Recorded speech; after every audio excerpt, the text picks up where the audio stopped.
Welcome back, everyone. You can tell by the wagging tail that I have a visitor today. Come here. Oh, he's getting too big for this. It's been a while since Noodle made an appearance. He was on stream a while back, but he's a good boy. Who's my good boy?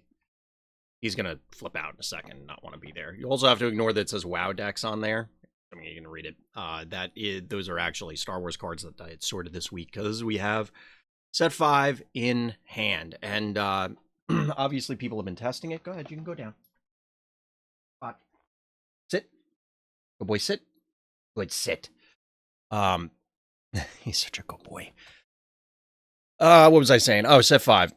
This one's going to be kind of scatterbrained for a lot of reasons, but I am in the process of testing for Galactics, and I gotta say, this is one of the most miserable metas to play in. Now, I like, personally, and first of all, if you're enjoying things, fine, it's okay. Like, this is not, you're a bad person because you enjoy things differently than me. I think it's miserable for a variety of reasons. I think FFG is correct in not banning Force Throw now. I would like to see them ban Force Throw, but it is in their best interest to not ban Force Throw, I think. I agree with other people who posited this idea that for the layman, we'll say, somebody tunes in and is like, oh, I like Star Wars, I like card games. There's a Star Wars card game, and it's their World Championship. I'm going to check it out for the first time. It's the same reason that you're going to put a lot of, or not always, but you bring in personalities. You bring in people that people, like the general population, recognize to host these things, to talk about these things, even if they are sometimes clueless when it comes to the gameplay. Because the majority of the audience that they're talking to are clueless. So bringing it back to the bans, the point that was made was that it is in FFG's best interest to showcase the newest set, which is full of Sith and Jedi, and those are the main players in the game, or in the IP, and it will draw people to the game. Now, what will it do for the existing player base? Because you can't just abuse them, but they're already here. And in a lot of cases, you already have their money. The people whose money you don't have are the ones who haven't started yet. So I get it. There's limits to everything, of course. And as I said, I would like to see Force Throw banned. I'd like to see Kiadi banned. I'd also, my potential ban list is like 30 cards. Like a pre-rotation sort of thing. And I don't think any of that's going to happen. Obviously, it's not going to happen until Worlds. I don't think most of my ideas will happen, but I think they will ban Force Throw at least. Probably Kiadi as well. Shortly thereafter Worlds. People were joking around about the top 32 being 32 Force Throw decks, and it might be. I don't think it's going to be. I think it will be 27 Force Throw decks. And I think the remaining 5 will be things that beat Force Throw decks. Sledge, that actually, you know what? Let's be more realistic. Let's say out of the top 32, there will be 20 Force Throw decks. There will be some number of Sabines and Vaders who either hit a hot streak or just got through. There will be a bunch of anti-Force Throw stuff like Kylo or Kira, and then a few Tarkin Town decks, that sort of thing. I think it does speak to what do people think is fun and what makes games fun for you to play. Because if you complained about the Boba era, where, oh my god, Boba is everywhere in every deck, but there were at least 4 distinct versions that played dramatically differently. They weren't the same deck. Yes, the yellow part was mostly the same, but guess what? If you played a blue deck during that time, if you played a red deck during that time, there were only 2 sets. You were probably playing all the same cards. Would Boba dominate now? Yes, but that's a different story. The point is that if you were complaining then, I think you need to complain now, because the Force Throw decks are virtually identical. It's play all the best Force stuff in red, hero. Yeah, you could play Talzin, but whatever. And then you choose your color, green or blue. And that's it. And I don't find them particularly engaging or interesting, the matchups, because it's very simple decision making for the most part. Win the die roll. You go first, eat every single force guy they play. Don't let them ever get the force, and if they get the force, just continue to kill force guys anyway, because it constricts both their potential for force throw, but also obviously reduces their ability to generate the force, powering down, if not all their cards, certainly most of them. I went out and got coffee today.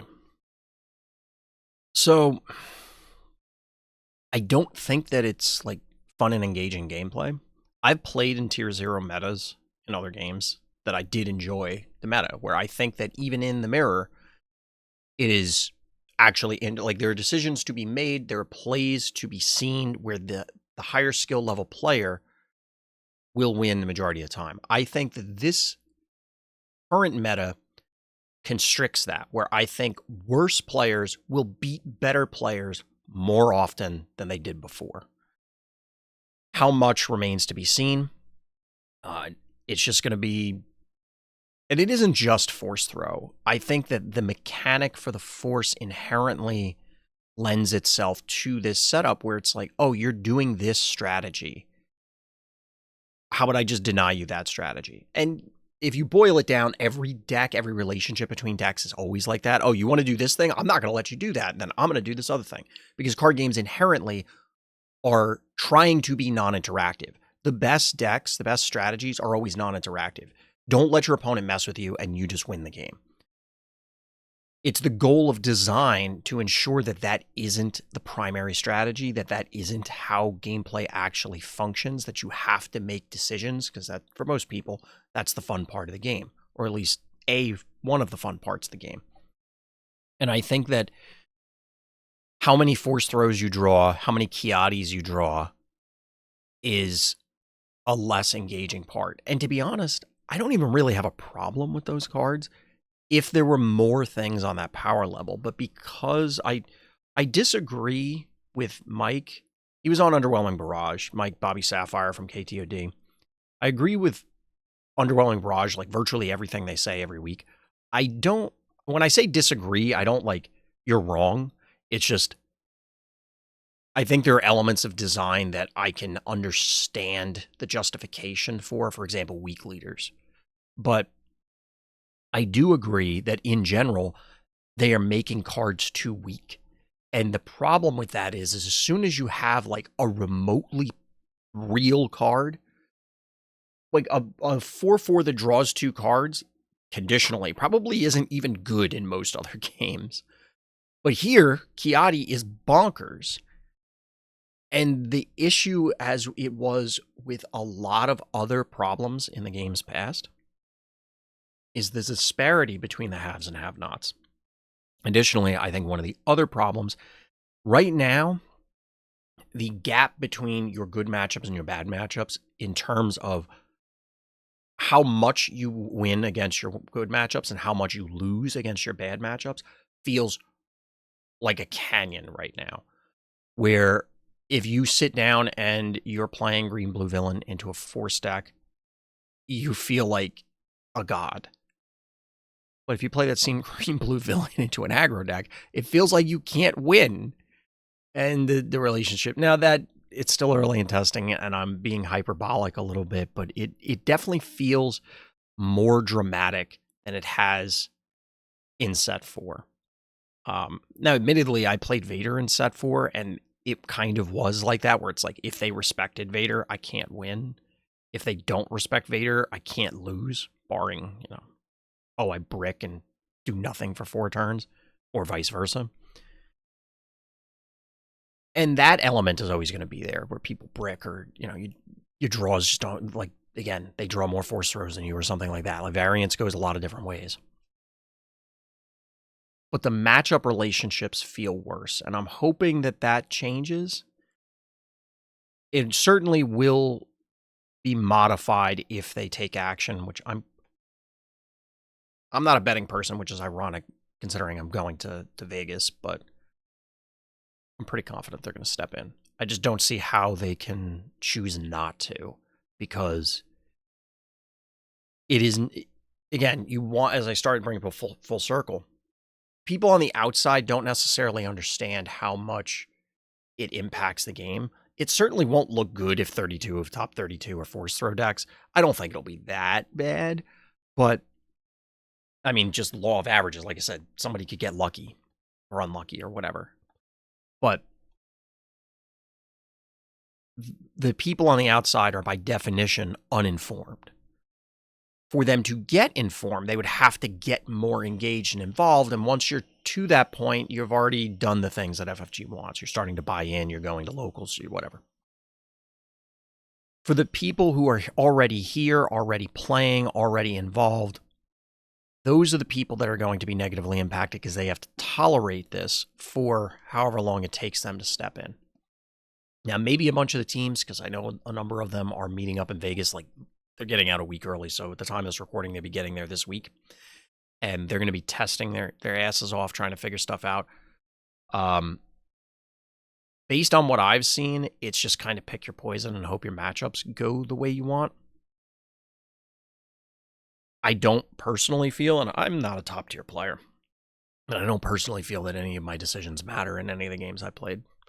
I don't feel that if I'm in a bad matchup that I can play to an out other than just, well, get lucky 3, 4, 5 times in a row.